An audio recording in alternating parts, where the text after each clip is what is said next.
सुना कि एक बार राधे श्याम बोलने से जीव भव से पार हो सकता है। तो जब कथा के पंडाल से बाहर गई तो सोचने लगी कि मुझे तो केवल जमुना पार जाना है। मुझे तो जब जीव एक बार राधे श्याम बोलने से भवसागर पार हो जाएगा तो मेरे को तो केवल जमुना पार करनी है। और आज ग्वालिनी नाव वाले घाट पर नहीं गई। बोले नाव वाले घाट पर पैसे लगेंगे, नाव वाले को पैसे देने पड़ते तब जमुना पार करते हो। और व्यास जी सुना रहे थे कि एक बार नाम लेने से भवसागर पार हो जाता जीव, तो उस नाम के बल पर मैं जमुना पार भी हो जाऊंगी। अब उसने क्या करा, नाव वाले घाट पर नहीं गई, सीधा सीधे जमुना की ओर गई और भगवान के नाम का जप कर रही है। राधे श्याम राधे श्याम राधे श्याम राधे श्याम। बस वो तो ये नाम का जप कर रही है और सीधा और भाव और विश्वास के साथ में जब इस नाम का जप कर रही तो वो जमुना जी को पार कर गई, डूबी नहीं जल में। अब उसका यही अब आना जाना जमुना जी के पार, आते जाते राधे श्याम राधे श्याम राधे श्याम ये जप मंत्र जप चल रहा है। अब उसने नियम बना दिया हमेशा का। तो क्या हुआ कि उसके जो पैसे नाव वाले को देती थी नित्या, वो पैसे बचने लगे, वो धन जमा हो गया। अब जब वो धन जमा होगा तो उसने सोचा इस धन का क्या किया जाए। तो उसने सोचा कि जिन व्यास जी के मुख से मैंने ये चीज सुनी है, मैं उन व्यास जी का पूजन करूं, उनको अपने घर पर बुलाऊं, भोजन कराऊंगी। और गई जमुना पार और वृंदावन में पता किया, व्यास जी मिल गए, व्यास जी का घर मिल गया और व्यास जी को निमंत्रण दिया। तो व्यास जी ने हाँ बोल दिया, ठीक है बेटी तुम्हारे घर पर हम कल आ जाएंगे। चलो कल से फिर लेने आ गई। तो जब लेने आई तो व्यास जी तैयार थे। अब वो आगे चल रहे, व्यास जी पीछे से जा रहे। तो जो नाव से वाला घाट का रास्ता था उसको छोड़कर सीधे जमुना की ओर जाने लगे। तो वो जब जमुना की ओर सीधे जाने लगी, व्यास जी ने कहा अरे बेटी वहां कहां जा रही हो, नाव वाला रास्ता तो इधर है, जो घाट जिस घाट पर नाव खड़ी है उसको छोड़कर तो उधर कहां जा रही है। बोले व्यास जी आप तो आते रहिए। अब उसका तो मंत्र चल रहा था। जैसे जमुना जी में चलना शुरू किया, उसने जो है राधे श्याम ये मंत्र चल रहा। अब व्यास जी को तो लगा कि हो सकता है जहां एक पैर रख रहे वहां कोई पत्थर हो, वहां कोई पत्थर हो। तो उन्होंने भी पैर रख दिया उसमें, तो वो डूबने लगे। जब डूबे तो चिल्लाने लगे। अब वो पूछ रहे हैं कि बेटी जहां तुम पैर रखो वहां कोई पत्थर है क्या। अब वो तो जवाब ना दे, क्यों कि जवाब देती तो जो राधे श्याम का जो स्मरण कर रही है वो बंद हो जाएगा। अब व्यास जी घबराने लगे, घबराए, फिर बोला कि बेटी मैं तो डूबने वाला हूं और तुम तो ऐसे चल रही जैसे जमीन पर चल रही हो, मैं क्यों डूब रहा हूं। तो वो तो जवाब तो कुछ नहीं दे, लेकिन बोले गुरु जी बोलो राधे श्याम, गुरु जी बोलो राधे श्याम, गुरु जी बोलो राधे श्याम, गुरु जी बोलो राधे श्याम, बोलो राधे श्याम, गुरु जी बोलो राधे श्याम, बोलो राधे श्याम, गुरु जी बोलो राधे श्याम, गुरु जी बोलो राधे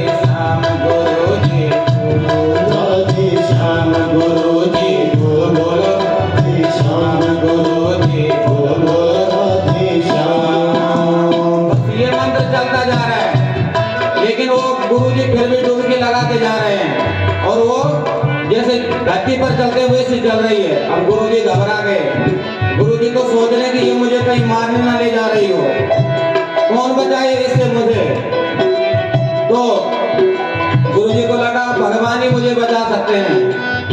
तो गुरुजी ने भी शुरू किया, उबारो राधा पर घनश्याम, उबारो राधा पर घनश्याम, उबारो राधा पर घनश्याम, उबारो राधा पर घनश्याम। गुरुजी बोलो राधे श्याम, गुरुजी बोलो राधे श्याम, गुरुजी बोलो राधे श्याम, गुरुजी बोलो राधे श्याम। उबारो राधा पर घनश्याम, उबारो राधा पर घनश्याम, उबारो राधा पर घनश्याम, उबारो राधा पर घनश्याम। जमुना क्या भव सागर में भी, जमुना क्या भव सागर में भी, इसी मंत्र से काम गुरुजी बोलो राधे श्याम, गुरुजी बोलो राधे श्याम, गुरुजी बोलो राधे श्याम, गुरुजी बोलो राधे श्याम।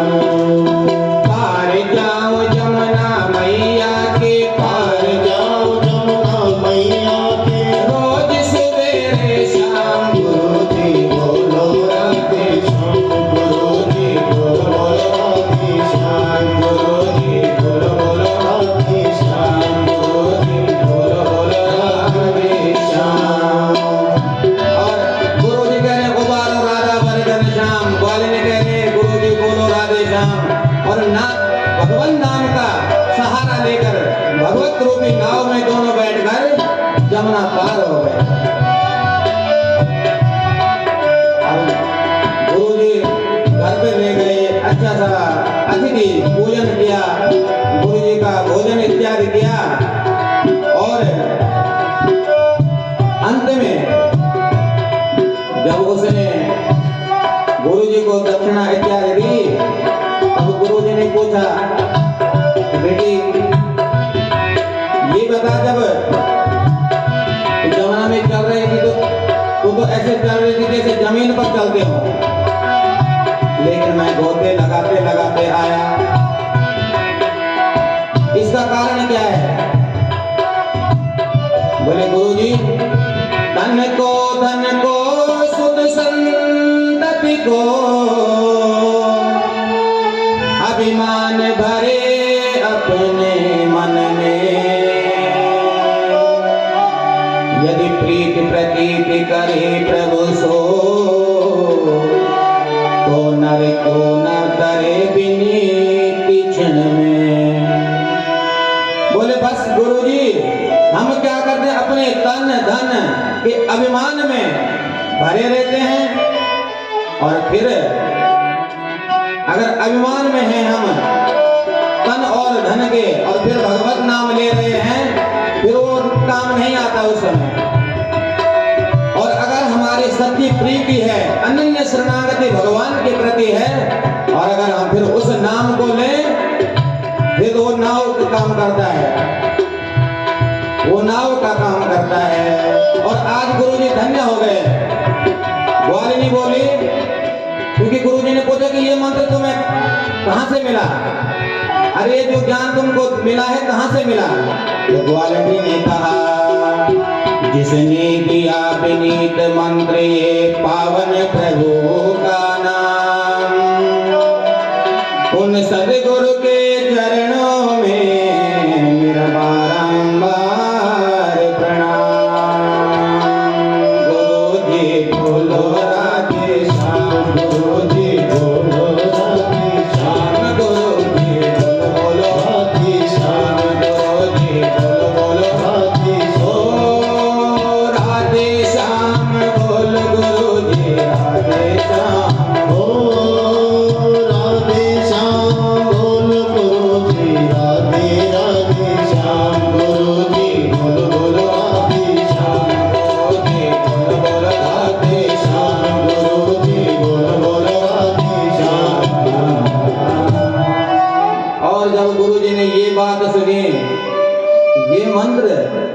तुमने मेरे से ही श्रवण किया।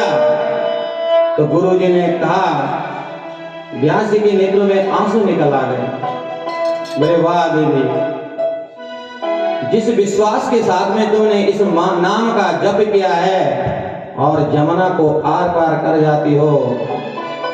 मैंने कहा है लेकिन इस विश्वास के साथ में कभी जपा नहीं है।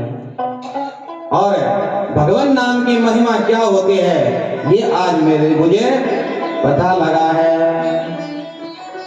तो बोल तो गुरुजी भी रहे थे, उभारो राधा वर घनश्याम, लेकिन गोता लगाते हुए जा रहे थे।